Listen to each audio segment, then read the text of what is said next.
Xin chào các bạn đã trở lại với kênh của Ba Bình Dương. Mứt bí là món mứt truyền thống mà hầu như luôn có mặt trên mâm mứt ngày Tết. Hôm nay mình làm mứt bí cho gia đình ăn Tết, vừa ngon lại vừa đảm bảo vệ sinh. Mình xin chia sẻ với các bạn cách làm mứt bí của mình nha. Bạn nào thích nhớ đăng ký kênh để theo dõi những video tiếp theo của mình nhé. Đây là thành phẩm mứt bí đao của mình nè mọi người. Miếng mứt ngoài cứng giòn, bên trong hơi dẻo. Mứt có màu trắng với lớp đường bám đều bên ngoài. Khi bẻ ra thấy bên trong suốt rất đẹp mắt. Khi ăn có vị ngọt thanh và có mùi thơm hoa bưởi đặc trưng. Nào, cùng vào bếp làm món mứt bí này với mình nhé. Nguyên liệu mình có ghi đầy đủ trên bảng nguyên liệu, các bạn tham khảo nha. Món mứt bí mình phải chọn những trái bí già. Những quả càng già càng to như thế này thì sẽ có phần thịt cứng chắc và phần cơm dày, sẽ dễ lọc thịt bí để làm mứt hơn. Các bạn xem trái bí lớn, già, vỏ cứng và bên ngoài phủ đầy phấn trắng như thế này. Trái bí của mình chỉ là cỡ trung thôi á. Có những trái bí còn lớn hơn làm mứt sẽ ngon hơn nữa. Quả bí này của mình là 6 kg nè.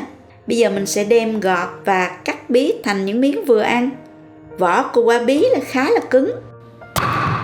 Mình sẽ cắt bí thành những khoanh như thế này.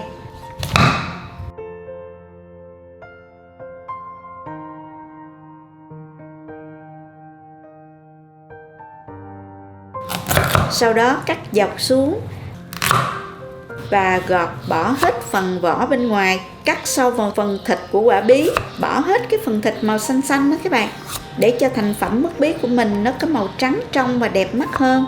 Bỏ luôn phần hột và những cái phần mềm bên trong ruột bí để mứt bí được chắc, giòn.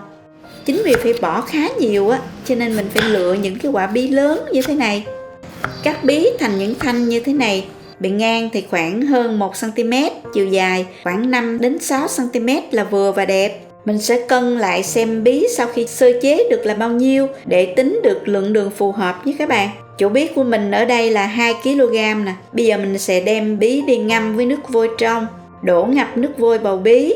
Phải bảo đảm là những miếng bí chìm hết trong nước vôi nha. Trước khi làm mứt bí, các bạn nhớ chuẩn bị 25g, khoảng 1 muỗng canh vôi ăn trầu á các bạn. Khuấy tan và ngâm với 2 đến 3 lít nước để qua đêm và lắng lấy phần nước trong ở bên trên để ngâm bí. Mình sẽ ngâm ở đây 8 giờ. Mình ngâm từ sáng đến tối là có thể vớt ra để làm công đoạn tiếp theo được rồi đó. Việc ngâm bí với nước vôi giúp bí trở nên cứng, khi sên bí không có bị nhũn và nát. Bí mình đã ngâm được hơn 8 tiếng rồi nè các bạn. Bây giờ mình sẽ mang đi rửa cho sạch hết nước vôi. Mình xả nước nhiều lần để cho sạch nước vôi và không còn ngửi thấy mùi vôi trên bí nữa là được nhé. Miếng bí nó trong và cứng như vậy nè. Giờ thì mình chuẩn bị một nồi nước nè. Cho vào đây 2 lít nước, hòa tan 5g phèn chua và đun thật sôi lên. Sau đó mình sẽ cho bí vào trụng. Mình cho vào trụng trong 1 đến 2 phút thôi nhé các bạn. Đừng trụng quá lâu, khiến miếng bí bị nhũn không ngon. Chuẩn bị một thau nước lạnh để khi trụng bí xong mình sẽ cho vào đây ngay. Việc này sẽ giúp miếng bí vẫn giữ được độ giòn.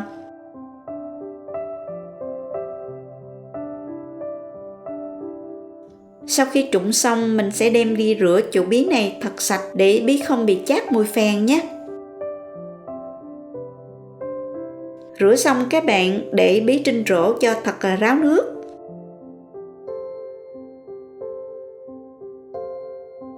Bây giờ mình sẽ đem đi ướp đường.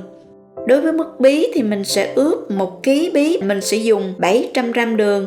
Mình dùng đường hơi nhiều một chút, sẽ bảo đảm là đủ đường kích tinh để bám vào bí.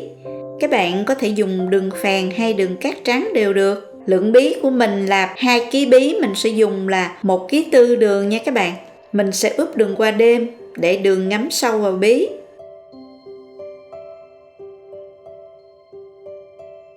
Sau 8 tiếng đường đã tan hết rồi nè các bạn. Miếng bí trở nên trong suốt, nhìn đẹp mắt quá. Rồi bây giờ đến công đoạn cuối cùng, mình sẽ đem đi sên. Với 2 kg bí mình sẽ chia làm 3 lần để sên cho bí dễ khô hơn. Các bạn chắc lấy phần nước đường cho vào sên trước khoảng 2-3 phút để hơi nước bay bớt.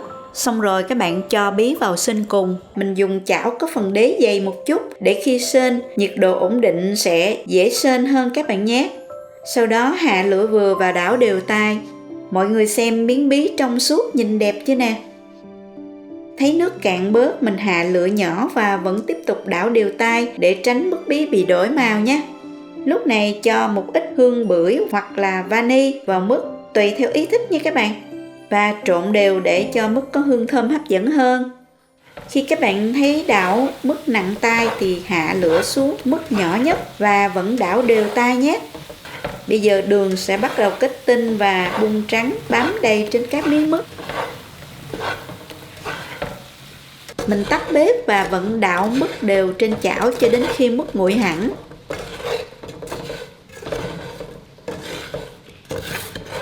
Cho mứt ra đĩa dụ bớt đường bám trên bí. Đến đây là mình có thể thưởng thức được rồi. Nhưng muốn cho mứt bí khô hơn nữa, các bạn trải mứt bí đi phơi nắng khoảng 2-3 giờ hoặc cho vào lò nướng sấy ở nhiệt độ 100 độ C, hé cửa lò để bí được khô và giòn hơn nữa nhé. Vậy là món mứt bí của mình đã hoàn thành rồi các bạn.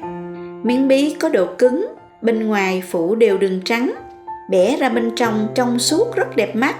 Khi ăn có độ giòn đặc trưng của bí, vị ngọt thanh và rất thơm. Vậy là mình có món mứt bí thơm ngon, lại an toàn vệ sinh phục vụ cho Tết này rồi.